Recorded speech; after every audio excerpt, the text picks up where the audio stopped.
하나님 말씀 우리 같이 함께 보겠습니다. 마태복음 24장 11절 말씀부터 13절 말씀까지 우리 같이 함께 보겠습니다. 마태복음 24장 11절에서 13절 말씀까지 우리 같이 함께 보겠습니다. 거짓 선지자가 많이 일어나 많은 사람을 미혹하겠으며 불법이 성함으로 많은 사람의 사랑이 식어지리라. 그러나 끝까지 견디는 자는 구원을 얻으리라. 아멘.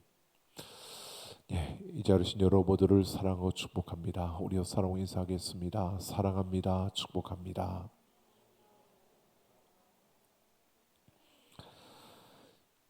오늘 2022년 우리가 은혜가 이끄는 삶을 이루어가는 가운데 마지막 날입니다. 마지막 주간입니다. 마지막 주간에 오늘 금요영성 집회 마지막 날이기도 합니다. 우리가 은혜로 경건한 삶, 은혜로 온전한 삶, 은혜로 승리한 삶, 그리고 은혜로 행복한 삶을 우리가 추구하며 한 해를 달려왔습니다.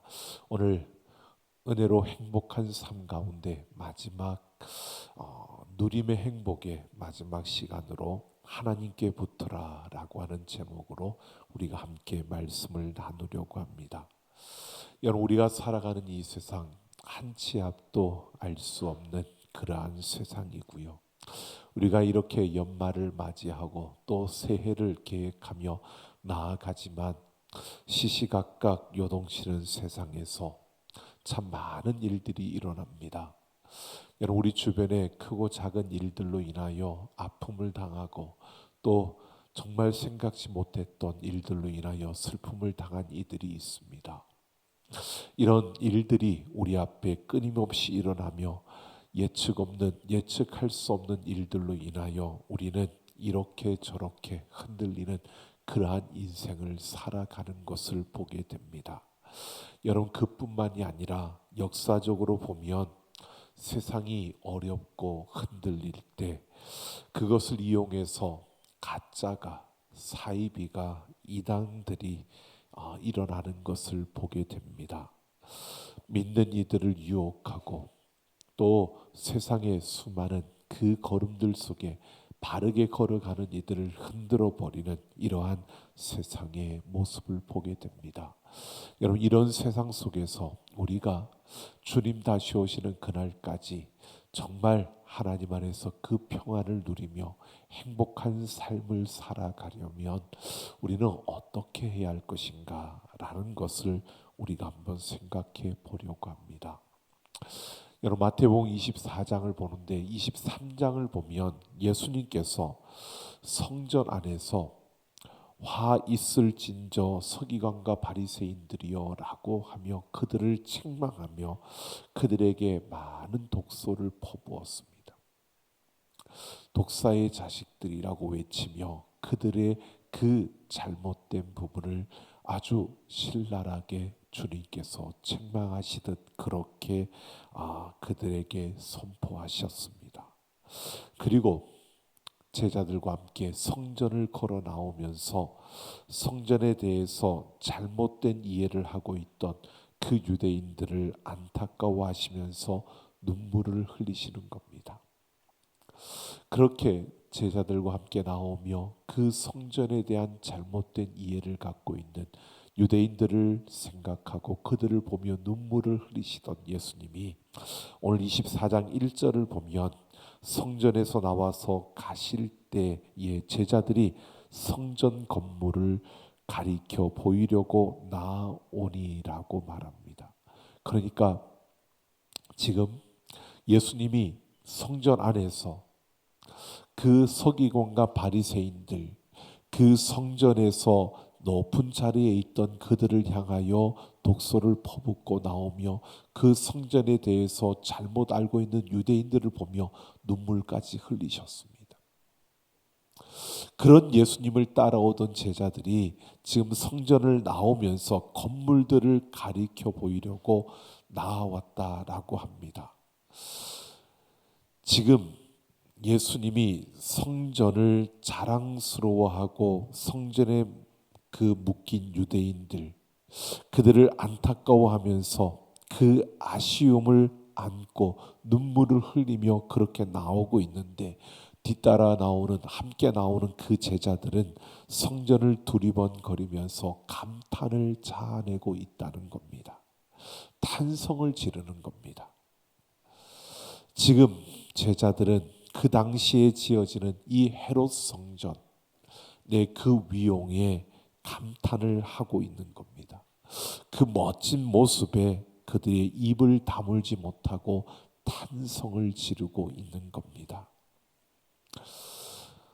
성경에 성전에 대해서 첫 번째 성전이, 여러분, 우리가 그냥 건물로 지어지지 않고 천막으로 지어진, 하나님께서 모세에게 광야에서 만들게 하였던 성막이 있습니다. 그리고 두 번째로 성전은 솔로몬 왕 때 지어진 예루살렘 성전이었습니다. 그리고 세 번째는 그 예루살렘 성전이 무너지고 바벨론 포로로 갔다가 70년 만에 돌아와서 스룹바벨에 의해서 지어진 스룹바벨 성전이 있습니다. 근데 이 스룹바벨 성전은 예루살렘 성전, 그 솔로몬이 지었던 그 성전에 비하면 너무 초라해서 그 성전이 지어질 때 많은 이들이 눈물을 흘렸습니다. 이 초라한 스룹바벨 성전이 계속 있었는데, 그러던 어느 날 그 에돔 사람이었던 헤롯이 이 이스라엘 지역의 분봉왕이 되었습니다. 그런데 유대 민족들을 다스리는 분봉왕으로 로마의 지배 아래 있을 때 로마의 통치를 대신하는 분봉왕으로 헤롯이 왔는데, 이 헤롯은 에돔 사람이었습니다. 그러니까 유다 사람들이 그의 말을 잘 듣지 않는 겁니다. 그러니까 유다 사람들이 자기의 말을 잘 듣게 하기 위해서, 유대인들의 마음을 사기 위해서 그가 내린 것이 바로 이 스룹바벨 성전, 초라하게 보이는 이 스룹바벨 성전을 아주 거대하게 증축을 하는 것입니다. 그래서 이것을 헤롯 성전이라고 말하는데, 결국 스룹바벨 성전을 증축을 한 것인데, 그 증축의 규모가 어마어마했던 겁니다. 그래서 몇십 년이 지나도록 계속 공사 중이었고, 예수님 당시에도 공사가 계속되고 있는데, 공사 중임에도 불구하고요, 그 나타난 드러난 모양과 그 위엄이 정말 사람들이 지나가며 감탄을 자아낼 만큼 그렇게 웅장하고 거대했다는 것입니다. 그러니까 제자들이 감탄을 자아내는 것은 어떻게 인간적으로 보면 당연한 것이었습니다. 왜? 그 규모와 그 웅장함이 거대했기 때문입니다. 하지만 지금 예수님께서 그 성전 안에서 서기관과 바리새인들을 꾸짖고, 그리고 나오시면서 이 성전에 대한 잘못된 이해를 하고 있는 그 유대인들에 대해 한 그 아픈 마음과 안타까운 마음을 가지고 눈물을 흘리며 나오시는 그 예수님을 따라오면서, 그들은 그 예수님의 아픈 마음과 그 안타까운 마음을 전혀 헤아리지 못하고, 왜 예수님이 저렇게 그 서기관들과 바리새인들을 책망하고 또 저렇게 아파하며 안타까워하며 나오시는지를 전혀 생각지 못하는 그러한 제자들의 모습을 보여주고 있는 겁니다. 유대인이라면 그들은 자신들이 하나님의 택함 받은 백성이라는 선민 사상으로 자부심을 느끼고 있었고요.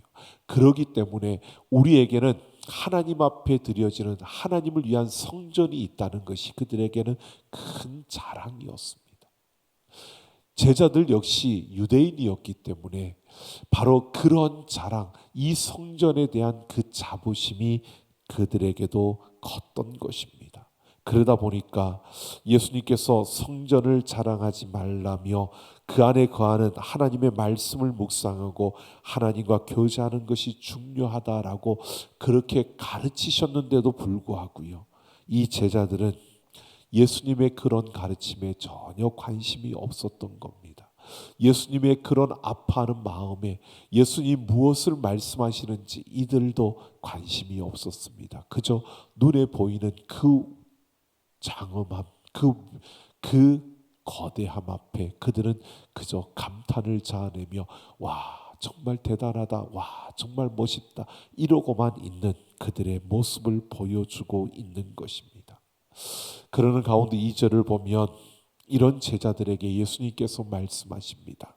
돌 하나도 돌 위에 남겨지지 않고 다 무너진 것이라고 말씀하고 있습니다.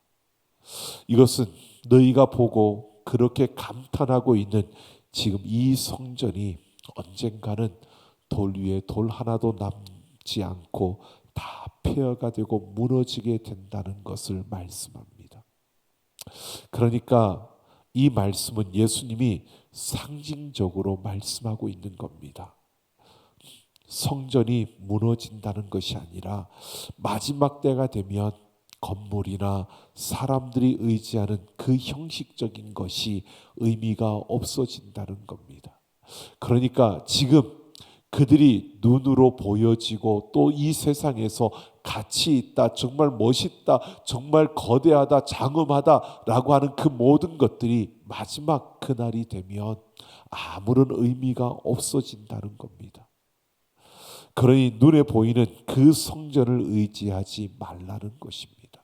그러니까 눈에 보이는 그것에 너희가 더 가치를 두고 사는 그러한 걸음이 되어서는 안 된다는 것입니다.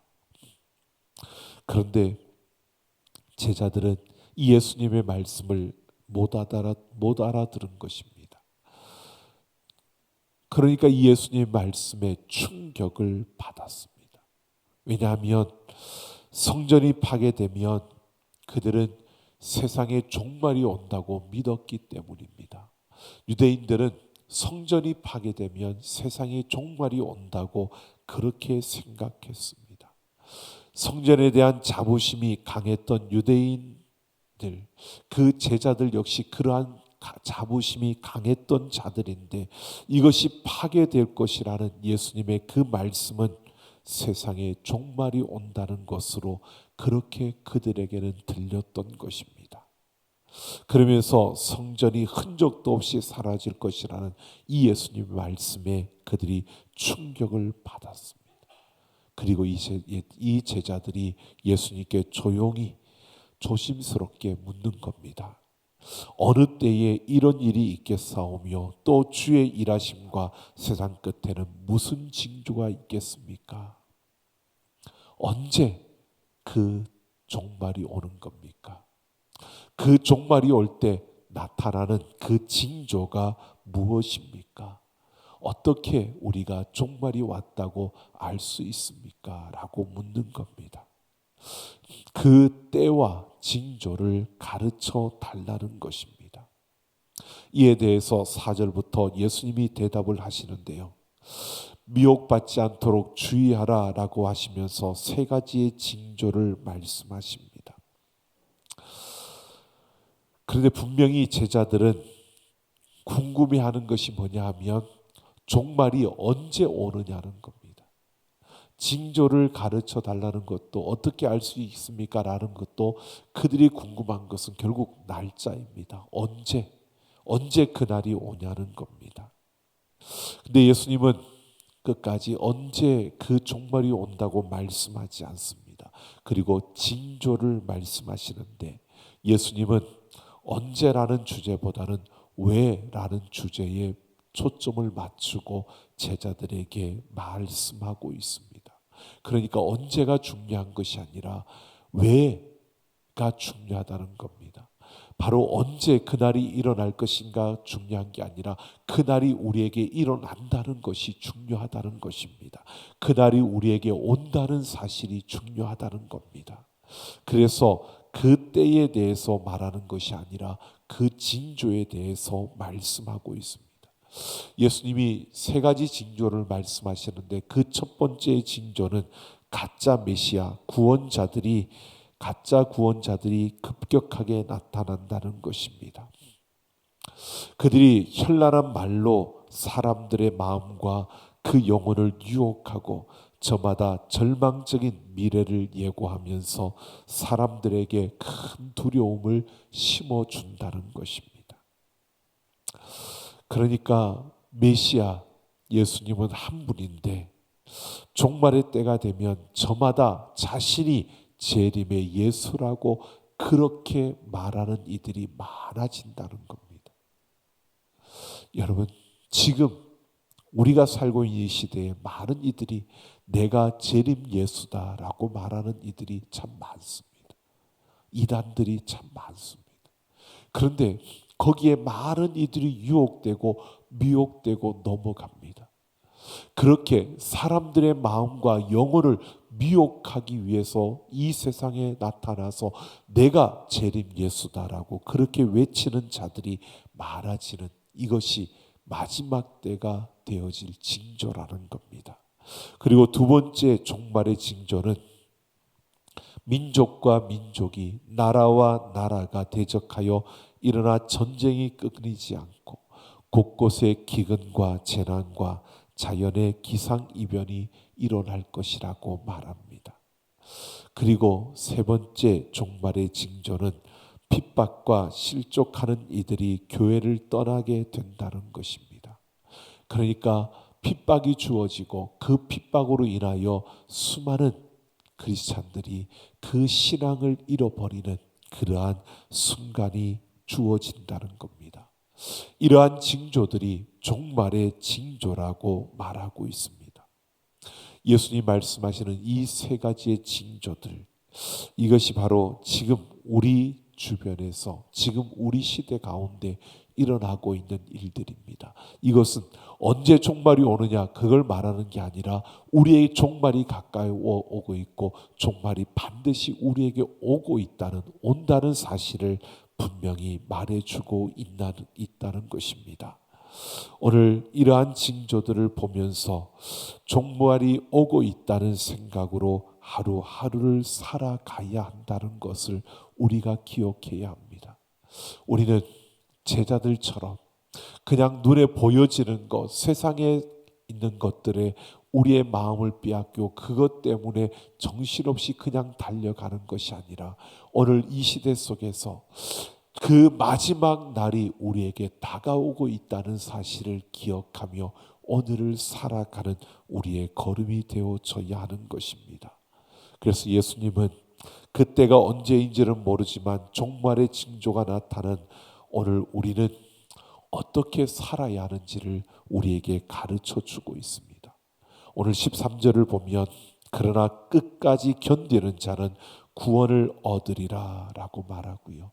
23절을 보면 그리스도가 여기 있다 혹은 저기 있다 하여도 믿지 말라라고 합니다. 지금 예수님은 제자들에게 미혹되지 말고 끝까지 견디라고 말하고 있습니다. 이 종말의 때에 이러한 징조가 일어날 때 우리가 어떻게 해야 되느냐? 여러분, 미혹되지 말고요. 우리는 끝까지 믿음으로 견디는 자가 되어야 함을 말하고 있습니다. 예수님이 어떤 증표를 주면서 이것을 붙들고 있으라라고 하면 참 좋을 텐데, 그런데 그렇게 말씀하지 않고요. 아주 보편적이고 일반적인 그 답으로 더욱더 말씀을 의지하고 인내하고 견디는 자가 되라라고 이렇게 말씀하는 겁니다. 어쩌면 너무 당연한 이야기인 것처럼 보여집니다.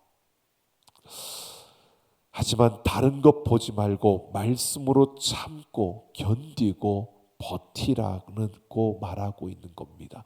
그래야만 이길 수 있다는 겁니다. 우리가 종말의 때에 어떻게 해야 할 것인가 라고 생각하면 무언가 특별한 어떠한 것들이 우리에게 주어져야 될 것처럼 우리는 그렇게 생각합니다. 우리에게 참 억울한 일이 주어지고 또 우리가 생각지 못했던 부당함이 우리에게 주어지고 또 우리 앞에 참으로 우리 인생을 송두리째 뽑아버릴 만큼 그렇게 우리를 흔들어 댄다 할지라도요, 우리는 내 모든 것을 가지고 하나님 앞에 믿음으로 버티고 또 견디고 인내하는 그 걸음을 걸으라고 말씀하고 있습니다. 왜냐하면요, 힘겹지만 버티려고 할 때 하나님이 함께 해주십니다. 아프지만 견디려고 할 때 하나님이 지혜를 주시고요. 더디지만 인내하려고 할 때 하나님은 우리에게 은혜를 베풀어 주십니다. 그래서 우리에게 단순하게 하나님은 그렇게 말씀하는 겁니다. 우리에게 버티라고요. 견디라고요. 참고 인내하라고요. 우리가 힘겨운 것을 모르는 것이 아닙니다. 고통스러운 것을 하나님이 아십니다. 우리의 힘에 부친다는 것도 아십니다. 그런데 하나님은 다른 것을 말씀하지 않습니다. 버티고 견디고 인내하라는 것입니다. 하나님의 말씀을 붙들고 그 말씀을 따라서 버티고 견디고 인내하라는 것입니다. 그러면 반드시 승리하게 된다는 것입니다. 여러분, 우리가 이 마지막 때를 살아가며 하나님의 그 은혜 안에서 우리가 승리할 수 있는, 우리가 그 하나님 안에 있는 참된 것을 누릴 수 있는 그 방법은 다른 것이 아닙니다. 하나님의 말씀을 붙들고 버티고 견디고 인내하는 것입니다. 오늘 우리에게 이 마지막 때에 우리가 그렇게 버티고 견디고 인내하며 하나님께 모든 것을 맡긴다면 하나님께서 반드시 우리에게 승리케 하심을 말하고 있습니다. 또 15절을 보면 너희가 선지자 다니엘이 말한 바 멸망에 가증한 것이 거룩한 곳에 선 것을 보거든 이라고 말합니다. 이는 종말의 때에 성전의 멸망에 가증한 것이 세워짐으로 하나님을 모독하는 일이 생겨난다는 것입니다. 그런 때가 되면 16절부터 18절을 보면 그때에 유대에 있는 자들은 산으로 도망할지어다 지붕에 있는 자는 집 안에 있는 물건을 가지러 내려가지 말며 밭에 있는 자는 겉옷을 가지려고 뒤로 돌이키지 말지어다 라고 말합니다. 이것은 종말이 시작되면 집 안에 있는 물건을 챙기러 들어가거나 밭에 농사 짓는 것이 아까워서 밭으로 가지 말고 안전한 산으로 가라는 것입니다. 이것은 세상에서 도망쳐서 산으로 가라는 것인데요. 이것은 상징적인 의미입니다.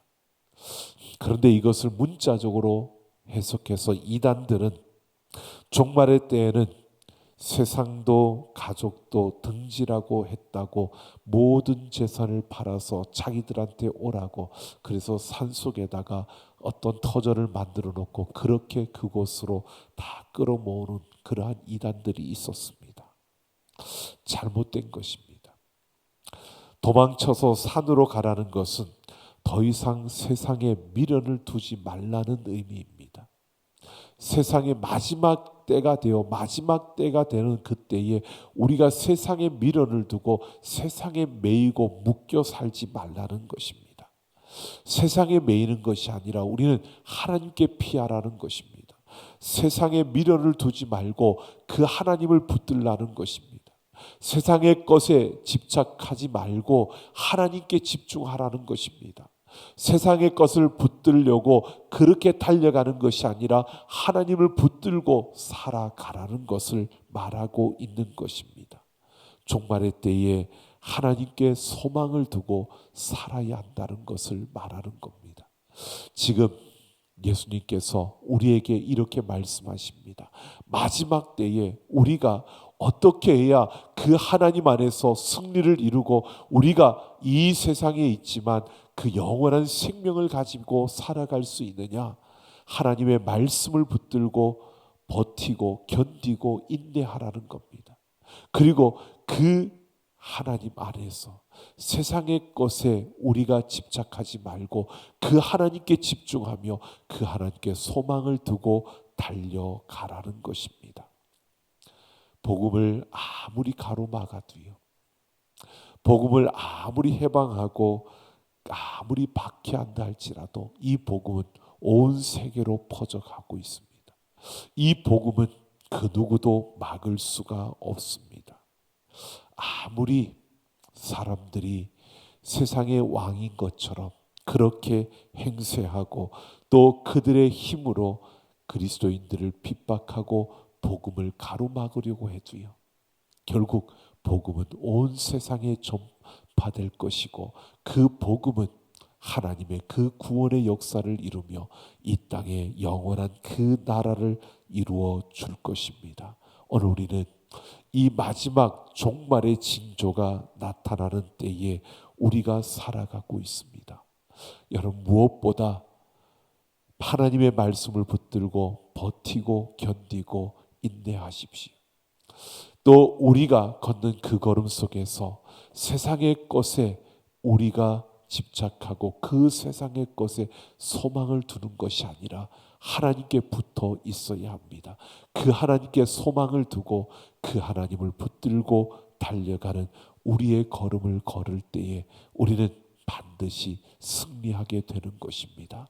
오늘 우리는 우리가 이 땅을 살면서 많은 필요한 것들이 있고 또 우리가 소망하는 것들이 있습니다. 그런데 여러분, 이 마지막 때에 우리는 그런 이 세상의 것에 대한 소망을 내려놓으시고요, 우리는 영원한 것에 대한 소망을 두고 하나님께 소망을 두고 달려가는 그런 자들이 되기를 예수님의 이름으로 축원합니다. 우리가 이 세상의 것이 다 필요 없고 이 세상의 것을 가지면 안 된다라고 말하는 것이 아닙니다. 우리가 필요한 대로 우리에게 주어질 것입니다. 그런데 그것을 가졌다고 또 잃었다고 우리가 그것 때문에 울고 웃는 인생이 아니고요, 오늘 우리는 영원한 그 하나님으로 인하여 기뻐하고 그 하나님으로 인하여 우리가 소망 가운데 달려가는 우리의 걸음이 되어질 때 우리는 이 세상에서도 그 어떤 환경 속에서도 그 어떤 순간에도 우리는 기뻐하고 행복할 수 있다는 것입니다. 오늘 우리는 가진 것으로 행복하는 것이 아닙니다. 우리는 높은 곳에 올라가는 것으로 행복해지는 것이 아닙니다. 우리가 많이 가졌다고 행복해지는 것이 아닙니다. 우리의 행복은 바로 그 하나님과 함께 할 때, 그 하나님께 소망을 둘 때 우리에게 주어지는 것입니다. 그래서 버티고 견디고 인내하라는 겁니다. 그래서 세상에 집착하지 말고 하나님께 집중하며 살아가야 한다는 것입니다. 오늘 우리 모두가 그 하나님으로 인하여 기뻐하고 즐거워하며 그 하나님이 주신 그 행복을 누리며 살아가는 우리 모두가 되기를 예수님의 이름으로 축원합니다.